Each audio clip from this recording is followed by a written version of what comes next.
Hi guys, be the bull welcomes you again. तो अभी हम जो बात करने वाले हैं बहुत ही इम्पोर्टेंट है। उससे पहले please do like share subscribe my channel, अपने दोस्तों के साथ शेयर कीजिए, फैमिली के साथ शेयर कीजिए। और हर कोई जो कोई भी ऐसे स्टॉक मार्केट के रिगार्डिंग इन्फॉर्मेटिव नॉलेजेबल वीडियोस देखना चाहता हो, प्लीज़ सबको मेरी चैनल का रेफरेंस दे ताकि उनकी भी फाइनेंशियल जर्नी और भी बेहतरीन, कॉन्फिडेंट और खूबसूरत हो पाए। तो अभी ये पर्टिकुलर शेयर की शेयर होल्डिंग पैटर्न है। ये जो शेयर है वो लार्ज कैप है, बहुत तगड़ा शेयर है। हालांकि शेयर के बारे में हम डिस्कस नहीं कर रहे हैं। तो प्रमोटर्स की होल्डिंग, FIDIS पब्लिक की होल्डिंग की। तो साथ में जो चीज़ मैं आपको नोटिस करवाऊंगा ना, वो ध्यान से एक बार ही नोटिस करना, क्योंकि आगे उसका यूज़ करने वाले हैं और कहाँ क्या क्या इम्पैक्ट है, फ़र्क है, वो हम देखने वाले हैं। तो अभी हम प्रमोटर्स की होल्डिंग देख रहे हैं 73.87। FIIs की देख रहे हैं 6.04। ये डेटा जो है वो सितंबर 2022 का देख रहे हैं। अभी एकदम राइट में चले आइए आप। DIIs का जो है वो सितंबर 2022 का 8% है और पब्लिक जो है वो 12.10% है। अब ठीक थोड़ा सा पीछे जाइए, मतलब वही उसी में जून 2022 में देखिए तो जून 2022 में DIIs की जो होल्डिंग है वो 4.08% है, जो कि बढ़कर सितंबर 2022 में हो चुकी है 8%। और पब्लिक की होल्डिंग जो है वो जून 2022 में 15.69 से बढ़कर हो चुकी है 12.10%। ध्यान से नोटिस करना, हाँ दोस्तों। DIIs जो है वो जून से सितंबर तक में 4.08 से 8% हो चुका है और पब्लिक जो है वो 15.69 से 12.10% की होल्डिंग हुई है। ये अब नेक्स्ट में हम इसका कहाँ पे क्या इम्पैक्ट फ़र्क पड़ रहा है ना, वो चीज़ देखेंगे और उसकी हमारे इन्वेस्टमेंट पे क्या असर आती है वो भी देखेंगे।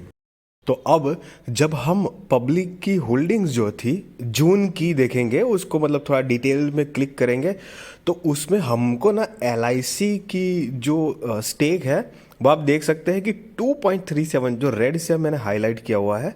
तो पहले उसके पहले क्वार्टर में 2.20% थी और उसके पहले देखिए बिल्कुल कहीं पर कोई बाइंग नहीं थी, कुछ नहीं था। LIC का यहाँ पर ऐसे स्टेक नहीं दिखा रहा है। तो जून में थी 2.37 की, लेकिन सितंबर में हो चुकी है गायब।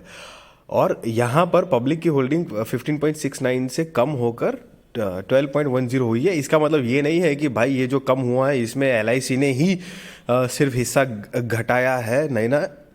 वो तो सब मिला जुला के एक जो कम हुआ है इतने परसेंटेज पे मिला जुला के है। बट LIC की होल्डिंग जो है वो कम हुई है। इसका इम्पैक्ट क्या है ये चीज़ हमको नोटिस करनी है गाइस, देखना।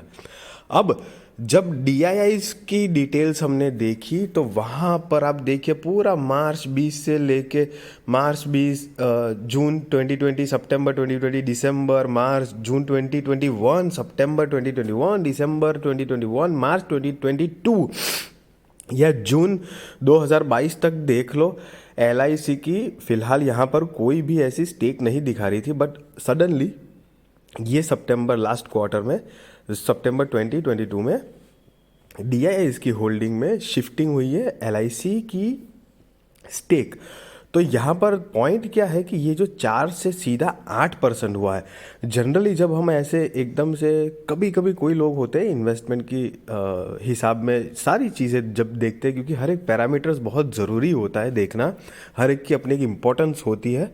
तो जब ऐसी एकदम हाई ग्रोथ जब स्टेक आदमी देखता है और साथ में जब उसको थोड़ी बहुत अच्छी PNL या बैलेंस शीट भी दिख जाती है, तो अल्ट्रा ऑप्टिमिस्टिक हो जाता है आदमी कि हाँ हाँ हाँ हाँ चलो बाय करते हैं। बट दिस थिंग्स हमको थोड़ी देखनी चाहिए। तो ये जो LIC की जो पब्लिक में 2.36% की जो होल्डिंग थी ना, वही होल्डिंग यहाँ पर पब्लिक टू DIIs में शिफ्ट हुई है और कंपनी में थोड़ा और जो भी 0.5% जो भी बचा है वो ऐड ऑन करके DIIs में कंपनी की होल्डिंग जो है वो अभी शिफ्ट हुई है। इसकी वजह से 4.08 से डायरेक्ट हमको मतलब 8%, 4% की डायरेक्ट DIIs की मतलब बढ़ोतरी हो रही है किसी शेयर में।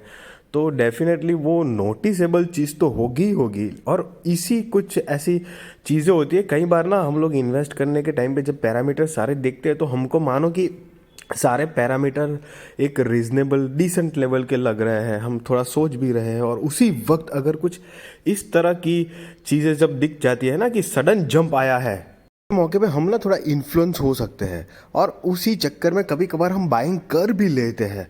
हालांकि ये कंपनी अच्छी है, बहुत बढ़िया है, चलो ठीक है, लेकिन कई बार दूसरी अदर कंपनीज में भी होता है और इसकी वजह से ये हमको कई बार वो लग जाता है कि चलो शेयर की प्राइस बढ़ेगी, हमको ट्रेडिंग करने का एक अच्छा मौका मिलेगा 2-4 महीने में, क्या पता एक बहुत बढ़िया मतलब रिटर्न्स मिल जाए, कुछ 20% 30% समथिंग, तो वो सब नहीं करना है।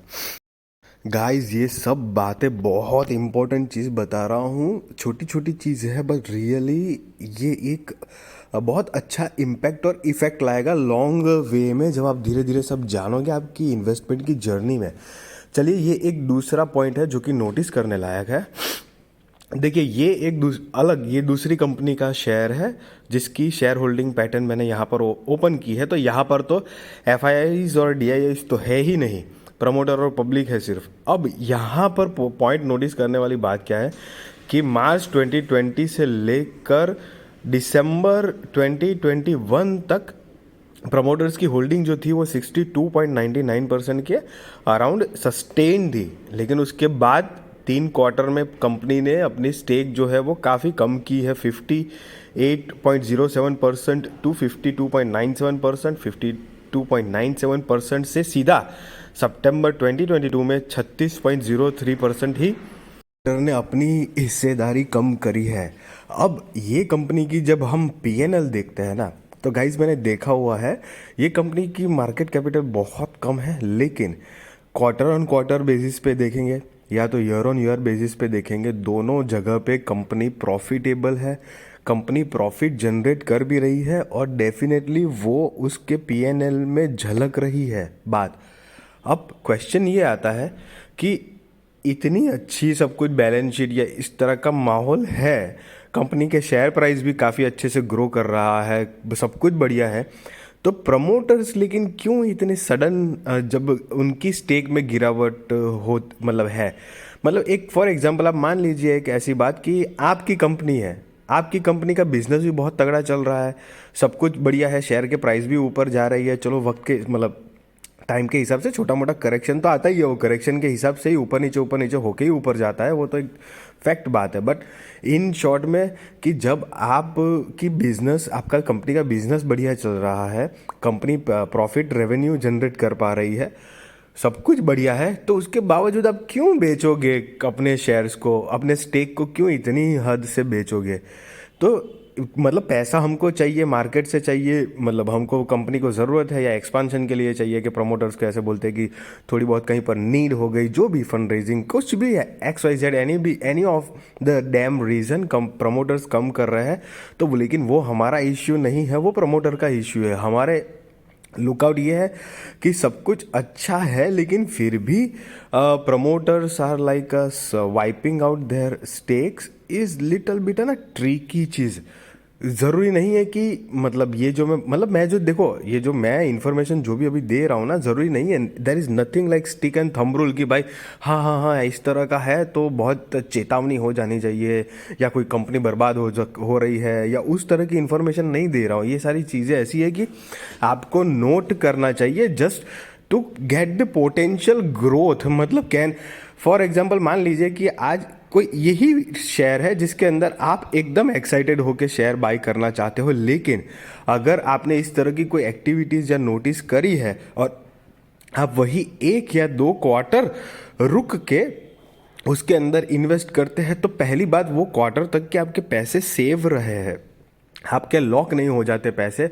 और दूसरा कि जब राइट टाइम अगर आपको लग रहा है कि आपको लग रहा है there is no right time actually in share market, लेकिन आपको एक लग रहा है कंपैरेटिवली देख के कि हाँ चल अब मैं डाल सकता हूँ, तो वो एक थोड़ी बेटर पोजीशन और थोड़ी बेटर सिचुएशन बन सकती है, बेटर चांस बन सकता है। That is what all I want to say about this. तो ये कंपनी की प्रॉफिट पीएनएल जो है वो बहुत तगड़ी है, लेकिन प्रमोटर्स ने एकदम धड़ाक से अपने स्टेक कम कर दिए हैं। तो ये भी बात मान लेते हैं कि प्रमोटर ने खुद अपने प्रॉफिट बुकिंग की है, लेकिन प्रॉफिट बुकिंग थोड़ी ज़्यादा ही नहीं दिख रही आपको? 62 से सीधा 36, मतलब ऑलमोस्ट 50% का स्टेक जो है वो वाइप आउट कर लिया। मतलब 62 का आधा करेंगे ना तो 31% आता है, तो 36% है, मतलब 40, मतलब टोटल जो 62 से कितना ज़्यादा परसेंट स्टेक सेल कर दिया है। तो मिला जुला के ऐसी, जैसे पहले जो बताया आपको कि वो जो शिफ्टिंग जब होती है होल्डिंग, जैसे पब्लिक तो हम नहीं देखा है पहले वाले शेयर में कि एलआईसी की शिफ्टिंग हुई डीआईआईज में, या फिर इस तरह की सिचुएशन है। तो ये सब चीज़ों में हमको थोड़ा सा एक अलर्टनेस रखना चाहिए, एकदम मतलब अलर्ट इन द सेंस कि ये सब चीज़ें भी देखना चाहिए। क्योंकि कई बार ऐसे होता है, जैसे मैंने आगे बताया कि ऐसे स्टेक्स जब हाई हो जाते हैं, जैसे डीआईआईज का स्टेक तो देखो आप, सीधा 4% से 8%, double the stake in single quarter. तो डेफिनेटली किसी का भी जज्बा एकदम बढ़ भी जाएगा। ऊपर से वो तो कंपनी अच्छी भी है, वैसे भी अच्छी है कंपनी, ये भी अच्छी है, ये सेकंड वाले जो दिखाया आपको वो भी अच्छी है, लेकिन एक जज्बा इस तरह से बढ़ जाएगा कि चल चल चल भाई इन्वेस्ट करते हैं कुछ करके। हाँ, वो सब सही है अपनी जगह पे, लेकिन नज़रिया जो है इन्वेस्ट करने का, नज़रिया जो जिस मकसद को देख के इन्वेस्ट कर रहे हैं वो गलत साबित हो जाता है। उस हिसाब से करना नहीं चाहिए, क्योंकि आपने देखा वहाँ पे कि वो तो शिफ्टिंग हुई है ना, स्टेक जो था एलआईसी का वो तो शिफ्टिंग हुआ है। हाँ, थोड़ा सा 0.5% से ज़्यादा का और एड ऑन हुआ है डीआईएस में, लेकिन मेजॉरिटी स्टेक तो शिफ्ट किया गया है। तभी तो पब्लिक में भी वो 15 से सीधा 12 दिखा और यहाँ से 4 से सीधा 8 हो गया है। तो ये कुछ चीज़ें होती है, और यहाँ पर जैसे कि प्रमोटर की होल्डिंग लगातार कम हो रही है, लेकिन कंपनी का पीएनएल सब कुछ बढ़िया है, मतलब वो तो ग्रो कर रहा है इनफैक्ट। तो उस मतलब आप ही खुद बताइए, आपकी अगर कंपनी होती, आपके अंदर कंपनी प्रॉफिट जनरेट कर रही है, तो क्या आप इस रफ्तार से अपना स्टेक कम करेंगे? कोई भी नहीं करेगा normally. But see again I am telling you, मैं आपको ये कोई कॉपी करने के लिए नहीं कह रहा हूँ, ये कोई स्ट्रेटजी ना, मैं यहाँ पे कोई मेरी मतलब ये कोई स्ट्रेटजी है या कुछ कॉपी इस तरह से ही देखो या बाय और cell recommendation, I am not giving you anything. वो डेफिनेटली आप अपने रिसर्च, रिस्क और फाइनेंशियल एडवाइजर को पूछ कर ही करना।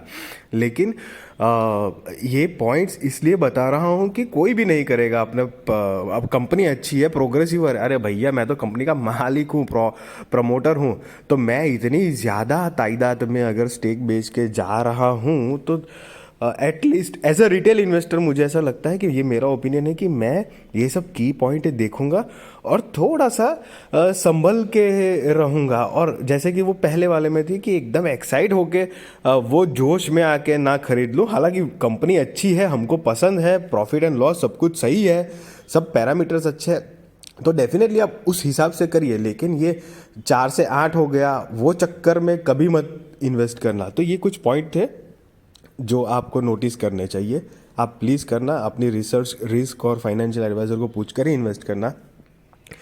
अगर मेरी वीडियो अच्छी लगी तो please do like, share, subscribe करिए, अपने दोस्तों के साथ शेयर कीजिए, फैमिली के साथ शेयर कीजिए, और प्लीज़ बेल का बटन हिट करिए ताकि मेरी वीडियोस आपको मिले। आप देखो, लाइक करो और मोटिवेट करो मुझे। Thank you.